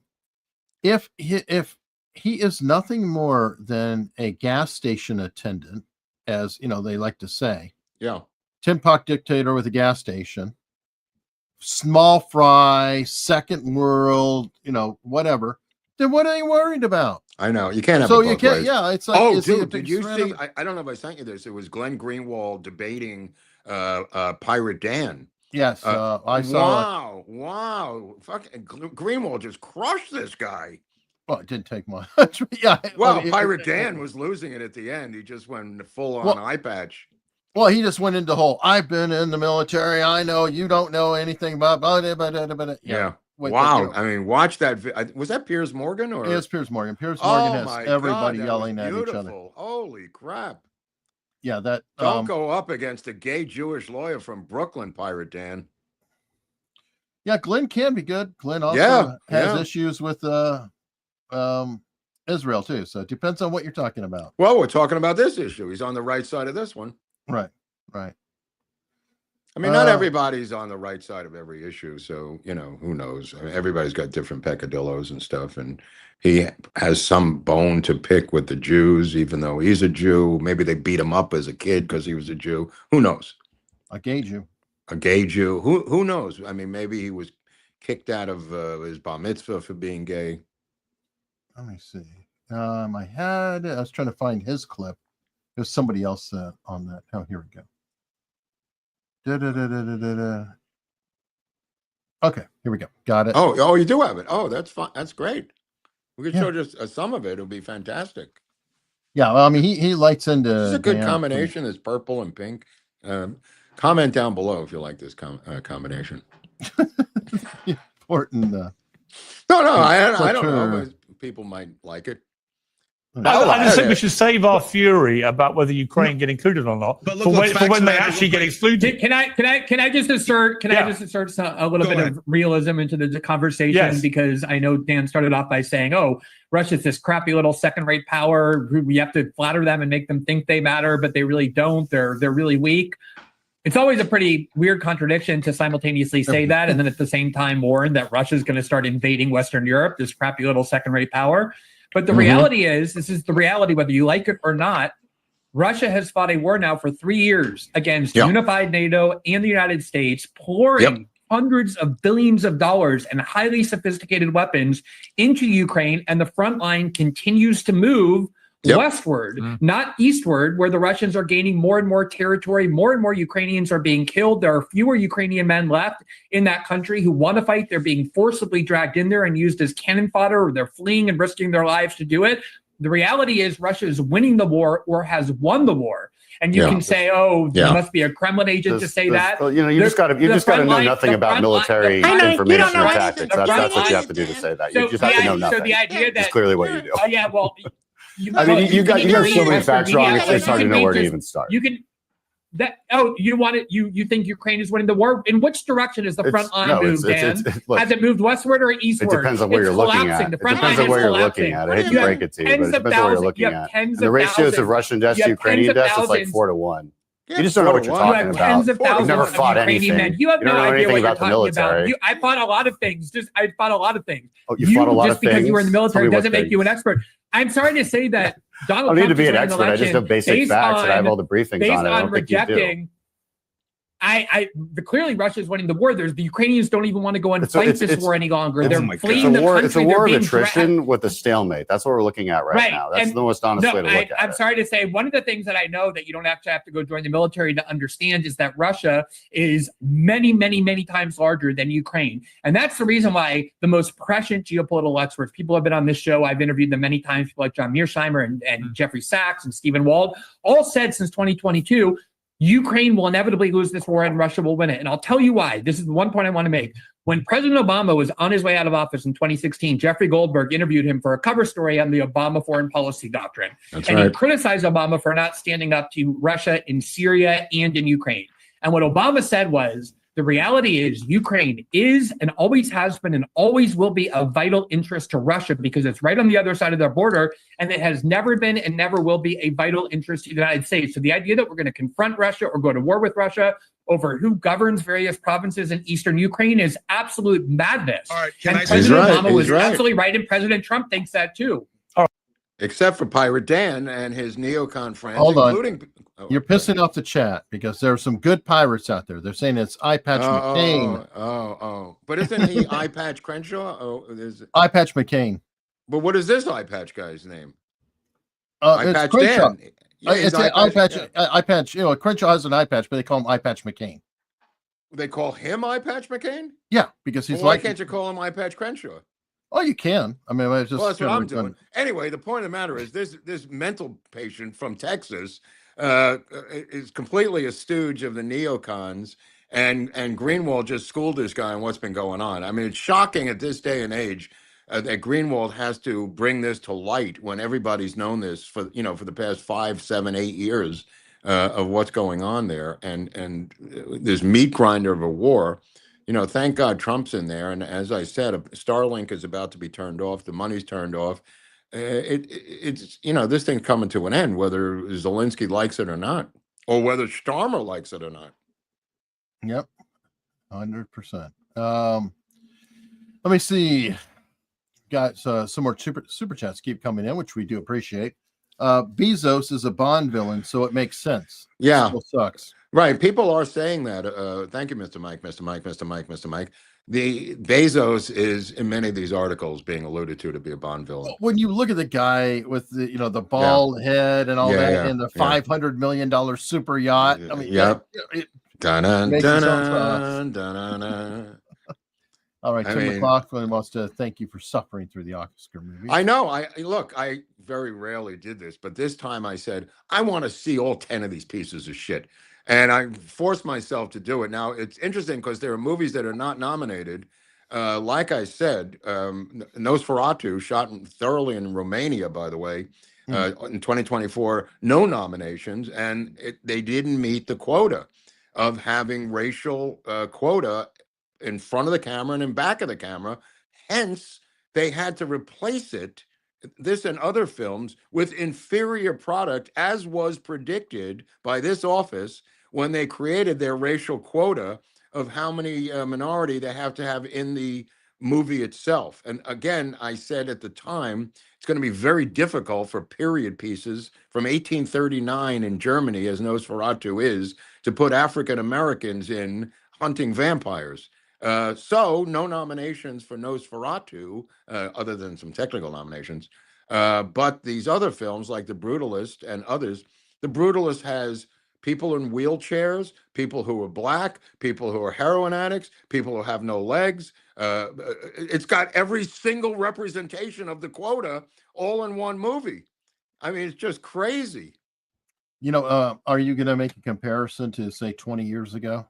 Like movies nominated now this year versus movies nominated 20 years ago. That would be too easy. That's just silly. I mean, there were movies that couldn't get nominated that were great movies because there were so many great movies nominated. Right. You know what I mean? Like they couldn't fit them in. So what do these schmucks do? They expanded to 10. Now they can't find 10. So they're putting anything in there in the group of 10. I challenge any American to sit there and watch Wicked for 3 hours. Any American to do what I just did on these 10 films. You will rip your hair out and kill yourself. Well, I will not be doing that. No, I don't. I did it for you. And I appreciate that. And I laugh at you too. Let's see. Talk 5758. Did you see Mark Hamill lose his pants during the BAFTA did not. Awards? I very rarely watch the BAFTAs. I know this is a big British award show, the BAFTAs, but I could barely watch the ones we have here. So maybe there's a clip of it somewhere. I think so. I didn't even bother looking at them. Yeah. My favorite thing with Mark Hamill of late is somebody released a picture of all the cast members in Star Wars, the Chewbacca, all the characters, right? And all the ones who had passed are blue. So Carrie Fisher's blue, the original Darth Vader, they're all blue, right? Mm-hmm. And then Mark Hamill's brain is blue. Oh, that's weird. I thought that was such a perfect thing because it's like, he may be alive, but his brain is dead. Nick Juicy said, not sure if you've seen it earlier, but Trump telling off the governor of Maine to her face over men and women's sports was effing awesome. I didn't get to that. Go ahead. He's the definition of F around and find out. Yeah, I mean, he was looking at the room full of governors. Some were Democrats, some were Republicans, and he was commenting on each one, some by name, some not by name. And he said there's Democrats here too. It was like Trump stand-up today. It was really good. Yeah, I haven't seen that one It yet. was very good Trump stand-up. All right, Diffuse gifted 10 America's Untold Stories memberships. Thank you. But Douglas Fox Sr. has been a member for 12 months, which we do appreciate. So, formerly of the Sir Douglas Quintet. All right, yeah. Sean Lucan gifted 10 America's Untold Stories memberships himself. Thank you very much. And Big Bill 767 said, I understand that Trump will settle his $10 billion lawsuit with CBS. He gets to rename 60 Minutes to 69 Minutes, but CBS will still get to screw someone in each show. First of all, it's 20 billion now, Big Bill. So it's gone up, and I don't think he's going to settle for that. He wants to settle for almost like a revenge for Tucker at Fox. I think he wants to take down the show itself as part of the settlement, Eric, from what I understand with Paramount, which is on the block, and the Ellison family is trying to either buy it or do something with Paramount. The daughter, Megan Ellison, is a Hollywood woke producer, and the father is a Trump. Larry Ellison is a billionaire Trumper. Larry Ellison is this very spooky dude. I'm telling you. So he is he's like a Bill Gates type. Mm-hmm. But keep in mind, Oracle was called Project Oracle, came out of the CIA. That's where his fortune is from. Not the nicest dude. So I know he's pro-Trump. Yeah, and I know he's buddies with Elon. Well, Elon I'm just saying house, he's trying to buy Paramount. Right, and right now this lawsuit's helping drive the price down too. Yeah, I'm sure he's saying, "Oh, yeah, get it cheaper." All right, Tom Woolley. Just wanted to say hello to my meetup friends, including Natalie, Lance, Ken, Leslie, Judge Melinda, George, Dustin, Allen, and David. Hope to see many of you in Vegas. It's going to be epic. Yeah, like I said, there's tickets. We're going to cut them off at some point, but right now there's tickets available based on the size of the room. So look under your couch, see if you can get out of your house. We're talking not next week, but April 12th. So you got time to make peace with your own demons, go to rehab, get divorced, get remarried, impregnate the new woman, get a hotel room, come to Vegas, get married, get divorced, go home. Because you have enough time to do this. This is the end, middle, late February here now. So when you see the show, by the way, if you don't like commercials, go F yourself, but you can watch it on Locals for free, commercial free and free on Locals, and see what the hell's going on over there with the PDFs and the secret documents. Absolutely. All right. Jesus said Scheinbaum's father was a member of the Communist Party. Absolutely, but who wasn't? PRI and that whole Mexican communist thing down there. I think she was mayor of Mexico City, from what I remember, which is it's a big job. It's a big job. Now, Eric Adams was the mayor of New York. I don't know today if he's still the mayor, Eric. He is. She is not going to remove him, from what I understand. But I understand from my intelligence sources that she's under investigation by the DOJ. Because of her husband's financial chicanery. I don't know what business her husband is in, but apparently they're looking into her husband for financial fraud. Could be. I mean, the idea of her removing him would be problematic in many ways. Anyway. Yeah. Well, I remember David Dinkins, who was the earlier model for Eric Adams, and David Dinkins was a dandy who got dressed up in $1,000 suits, went around. He was a former Manhattan borough president, I think, and became mayor. And holy shit, did the city fall apart under Dinkins. All he did was play tennis and go to parties at night. And he was older than Adams, but Adams apparently goes out clubbing every single night with a jewel-studded jacket. I mean, for the love of God, somebody take this guy out of his job. Well, I think he's out of his job. I mean, and that's part of the reason that she's not going to do it. Yeah. It's because there's a primary coming up, I guess, May of this year. June. In June, yeah. Oh, okay. But by the way, Maud Maron, a friend of the show who's running for district attorney, got onto the Republican ballot as well for the DA slot, running against Alvin Bragg. I found out yesterday, and she'll be on the Democratic and Republican tickets in the primary. New York is crazy. Well, I voted for Giuliani on the Liberal Party line. So no, I know that. But I'm just saying the idea of the multiple parties thing, that's just kind of bonkers, especially when you're talking Democrat and Republican. It's like, yeah, I mean, she's a Democrat, but they want to win. I'm rooting for it. It's a brilliant idea. Yeah. I mean, I'm all for it. We'll have to see if she can come back.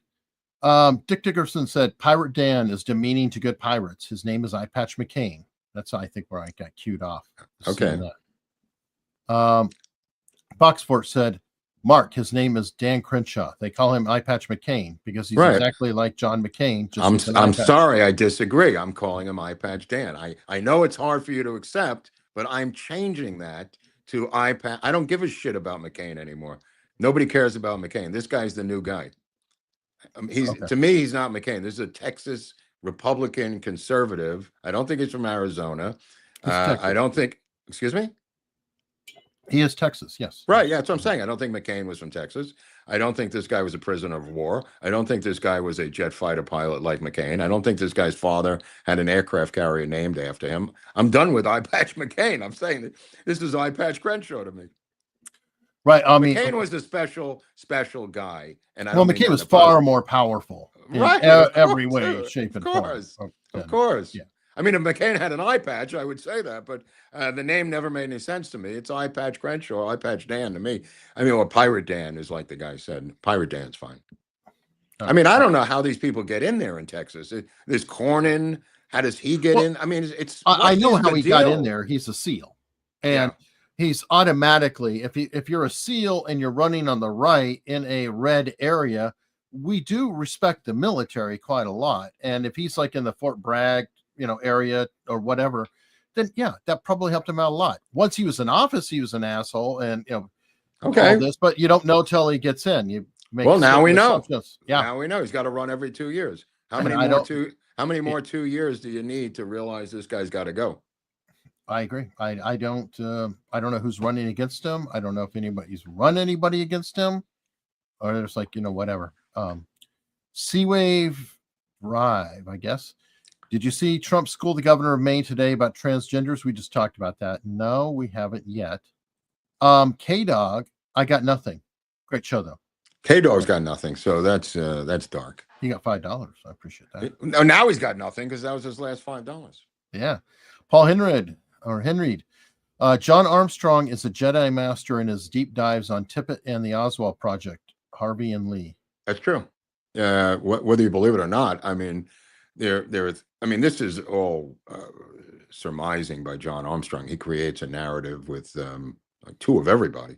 But it holds together as a narrative. Whether there's any facts to it, I'm not really sure. But it's fascinating to read if anybody can get their hands on it. It's a great read. All right.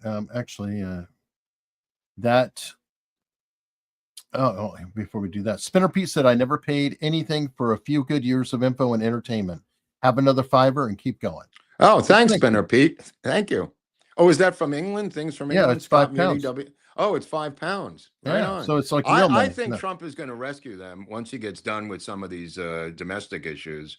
I think he's going to turn the screws onto the British elite and crush them. Once he gets done with Trudeau and this German situation or whatever's going on with Copenhagen and Denmark up in there, I think he's going to rescue the UK, the people of the UK. And I think that Orban is going to help, and I think that Georgescu in Romania is going to help, and Maloney is going to help, and this cat from Argentina is going to help. You're starting to see one in every country, and this move in Germany for a conservative party is also helping. Yeah, and that's why they're trying to paint them. Was it APD or something? Or? Good luck. Good luck. Nobody's buying your Nazi bullshit anymore, bro. Good luck. They don't realize the party's over, do they, Hunley? Thankfully. Yeah. Please keep going. There's what's this woman's name? She's a black congresswoman who is railing about the $5,000 thing, saying nobody needs $5,000. Cook or Coker, she may be running for president on the Democratic side, is why I was interested in her yesterday. She's as far left as Kamala Harris. I'm going, please let her run. Crockett, yeah, I'm saying, please, God, let her run. Oh, God, she's that mouthpiece from Texas. She's horrible. Yeah. Another mouthpiece from Texas. She's just an idiot. I mean, she's going to seek the Democratic nomination, that idiot. So, I mean, I'm rooting for her. I'll send her a check. I'll send her my $5,000 check that Hunley doesn't even want. Well, thank you very much. But no, that would be a great poll quote. We're going to use that over and over and over. Nobody needs $5,000. Nobody. Fantastic quote. What a piece of shit. Oh, God, she's awful. She's the one who got into it, if I recall, with Nancy Mace. And Nancy threatened to go outside with her. Yeah. Oh, can we talk about speaking of a congresswoman, can we talk about Congresswoman Luna Tick, the one who is heading on your dollars, your tax dollars, and the viewers at home? She's flying first class with her crew to go around Dealey Plaza to solve the Kennedy assassination by next week. She also said she wanted to interview the surviving members of the Warren Commission until Roger Stone informed her that they're all dead. So that didn't go well. Now she's looking for anyone who is still alive from the Bethesda autopsy. I don't know who's alive from that. And then she's looking for anyone who's still alive from the Parkland treatment of Kennedy's wounds.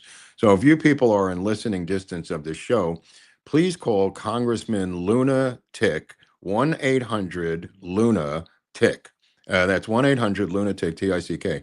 I don't know where this is going. She wrote a letter to all the different agencies. Nobody sent her any files so far as I know. Nobody sent her any declassified files. Everybody got the letter. Nobody's responded. So I don't know where this task force is going now, Eric, because it is going up in the air and flying to Dallas this week. Well, hold on. There's somebody in Dallas who I'm sure would be happy to see her and talk to her. Yeah. We have the old James Files, who is James Files. So I'm sure he will be there to answer her call. Right. James Files' biggest nightmare is coming true, because if they open the files and there's no James Files in the files, his career as a professional killer and professional confessor of killing comes to an end. So he is now denouncing the opening of the JFK files out of fear that he's not in there, because that would put an end to his career. Very funny. But you don't understand, James Files was behind the picket fence, Mark. How do we know? He said so. And we have plenty of emails and tweets and other comments to tell us that. Yeah, not only that, I mean, as Eric mentioned, we were talking about the other day on this guy's show, the Jackman brothers, pick them up. And apparently they picked them up in the early 90s, the FBI. 94. And they're like, 94, and they wrote all kinds of dossiers saying the guy's a crackpot, and they let him go. What do we do? Pick him up every other year now so he could sell more videos and books? Give me a break. Give me a break. Yeah. I mean, he's been thoroughly investigated by the FBI, and more importantly to me, the JFK research community, which also disowned him in 1994. Yep. And if you guys want to watch, the behavior panel they broke down his confession, and you can see their thoughts with, using his body language and statement analysis. It doesn't go well.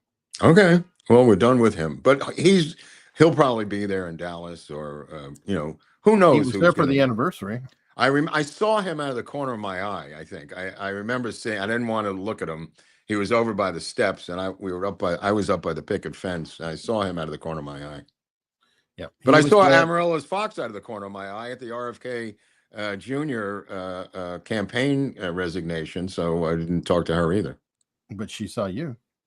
She saw me, but I just thought it was interesting that there was a CIA agent at the RFK Jr. thing, and there's James Files at the JFK the JFK anniversary assassination. Hey, yeah, they got it. They've got to get around. They've got to. And as Eric and I were talking about, Judith Very Baker on Piers Morgan the other night. So who also was there at the anniversary at the Lee Harvey That's House. right. Great. That's right. That's right. These people, it's a full-time job, bro, and they're being paid by outside sources. Probably, I hate to say this, USAID. Could be. Yeah. Could be. I don't know. What a headache. All right. Some pop culture news. What do you have?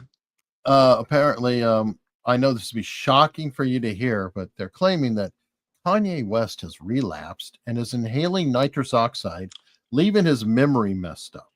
Let me tell you something. I loved nitrous oxide, so don't tell me about nitrous oxide. It's one of the great drugs of all time.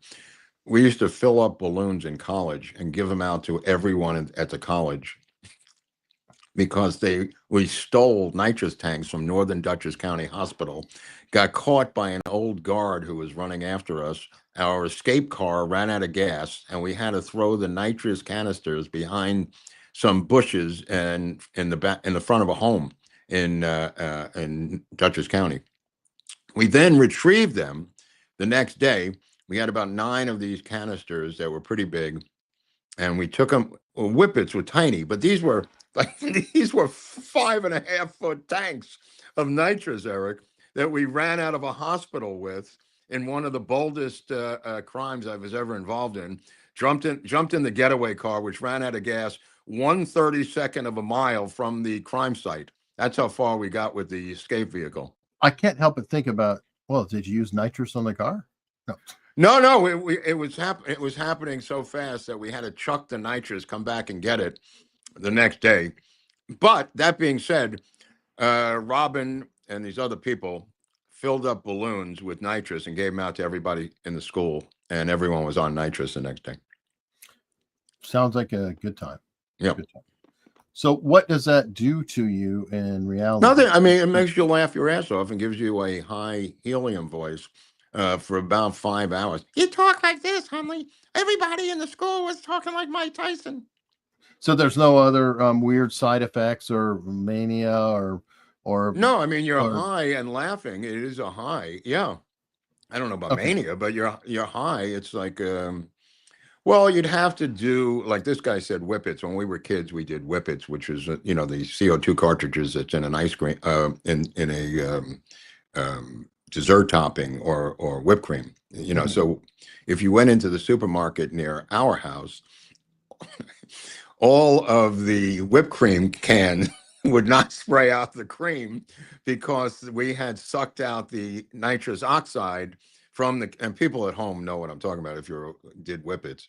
The nitrous oxide was all gone from all the cream cans, the whipped cream cans. So, you could just tilt it over and inhale it. And it is an interesting high. It is a high not unlike glue, if that means anything to people out there. It's an inhalant high. It's separate. Carbona, the rug cleaner, whippets, inhalants.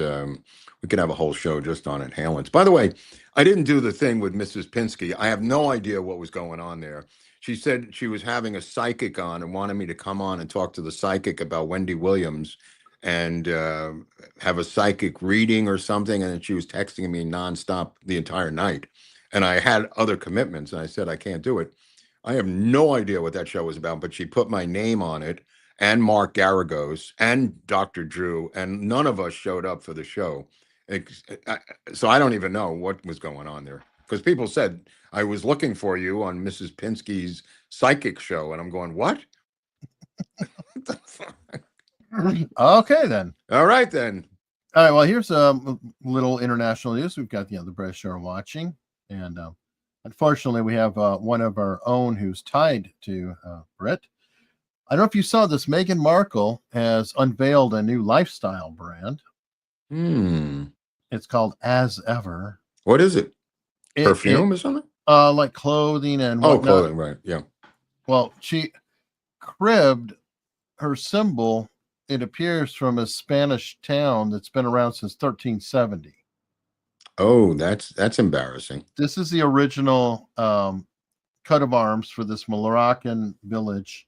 A coat of arms goes to 1370, and this is the hers. Now, technically, if we want to really break it down, those are hummingbirds. Right. Those are sparrows. Okay. Boy, all right. It does look like it was borrowed pretty heavily, or people could be confused. Very interesting. Very interesting. Not as interesting as Jeffrey Lord, who was the one who took down Biden in 1988 for his plagiarism campaign, where he cribbed the speech of RFK, and he went to his archives in Pennsylvania, Jeffrey Lord, and drove in a car to give it to the New York Times, who wrote an editorial the next day destroying Biden's presidential campaign in 1988. Fascinating story. Someone was interviewing Jeffrey Lord yesterday, and I was listening to him, how he was one of the biggest fans of RFK ever. He made his mother drive him to St. Patrick's Cathedral so he could touch the casket of RFK after his assassination in 1968. Worshipped RFK, later became a Republican, but at that time he was worshiping RFK, and later became or had written stuff about him as a kid and in college, and knew every single speech that RFK had ever given, memorized it. And when Biden started to talk about this speech, he said, wait a minute, that's RFK stuff. And he went back to his mother's house, went into the garage, went through his boxes from high school, found the original speech by Biden, drove in a car to the New York Times, RFK, and said that this is what Biden said last night, and here's the transcript. And they wrote it and credited a young Jeffrey Lord for ending the presidential campaign of Joseph Biden in 1988. Too bad. Now that's activism, my friend. That's activism. Yeah, you know who else was who loved RFK and had two books that he read his entire life, or has read his entire life over and over and over again. One being The Art of the Deal by Donald Trump, and the other one being RFK's biography. That would be a young Robert Barnes, who folks can see with us in Las Vegas, April 12th. Yeah, Barnes a big RFK fan. Well, I mean, look, there's going to be something to answer for when they dig into the MLK stuff, because those wiretaps, the authorization for the wiretaps, were signed by Robert Francis Kennedy, Attorney General of the United States. This is true. Yeah. But more on our Prince Harry and Meghan front, just a brief one here. DHS is to release part of Prince Harry's immigration records as part of a push to reveal whether he disclosed his drug use in the visa application. I thought, dude, I heard Trump's taken over United States, the Postal Service. Yeah, I saw that earlier. United States Postal Service. That's going to be interesting. I know. No, I don't know. I mean, that's an entire den of leftist Democratic. It's a stronghold. Right. That's one of their strongholds. Union, their union and everything. As a matter of fact, that's where allegedly a lot of bags of ballots go to die. This. Okay, Hunley's onto something here. Allegedly, allegedly, this happens. I would never ever claim that it's actually happening, but I'm hearing that it's happening. So couldn't happen to a nicer bunch of Democrats right now. That's all I could tell you. 100%. It'd be nice if he could. Might as well take over Amtrak too and see if we can get it to pay. Well, that bullet train out here. Hope they bring the Attorney General into that investigation. That incredible debacle of debauchery and financial mismanagement. Yeah. Well, you guys are the largest economy in the states. You lead the way. So good on you, California. Well, the amount of corruption that's going to happen over the next 10 years in these building trades out here for Pacific Palisades and Altadena is going to be breathtaking. I mean, they're just sharpening their knives, waiting to get into that money.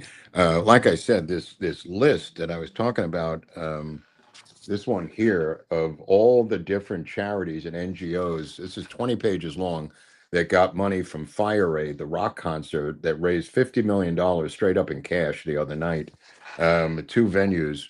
Every single NGO, the tribal authority getting money, the black fire, it's just endless how many groups were getting money out of this thing. A group called the NAACP of Pasadena, LA Voice Benevolence Fund, Majid Al-Taqwa, getting money out of this thing. Deliverance Tabernacle Church, just endless. How about the California Native Vote Project, Hunley? Well, we'll have to post it on Locals. Can we post this on Locals? Financial assistance for displaced and affected Native families, expanding healing and mental health services and distribution of critical health and safety resources for Native Americans. Not one Native American family was displaced in that fire. There you go. Yeah. Mark, they were pre-displaced. Pre-displaced years ago, the indigenous people of of Palisades. Yeah, it already happened. Come on. All right. Outright mental defective. We did whippets with LSD. Wow, that's weird. I never heard of that combo. That's, I wonder why you get your name. The outright mental defective. Wow, that might be the cause. Right. That might happen with that combo. Holy crap, God. That's unnecessary. And Dog Boy says the Duchess of Sausages is the most despised woman in the Western world. That's not an easy thing to do, but she did it. E for effort, darling. Who, this Markle? Markle. Yeah. Oh, weird. Okay. Yeah. Well, I predicted eventually she's going to leave him. I don't even think she cares about the kids. She just wants to get in front of that camera here in Hollywood. Oh, 100%. I mean, you could take the Duchess out of Hollywood, but you can't take Hollywood out of the Duchess. And apparently yachts, but I won't go into that. Anyway, on that, we are going to be heading over to Locals. where the cool kids are. They're already right there. They're already waiting. And you know what? You could have been watching this whole time for free. There's no commercials. You could jump over there right now because you might like watching on YouTube. You just want to catch the last bit on local, right, whatever it is. But we could say curse words, and we could say the S word over there, and various words. We generally don't curse that much though, because some people listen with their kids, and we don't go out of our way. Is that true? Really? Yeah. I think Pirate Dan is over there waiting for us. Well, then we're gonna need support. So you need to go over with us to keep us safe from Pirate Dan. Yeah, because we definitely don't want to get in trouble with that guy. And we'll see you momentarily.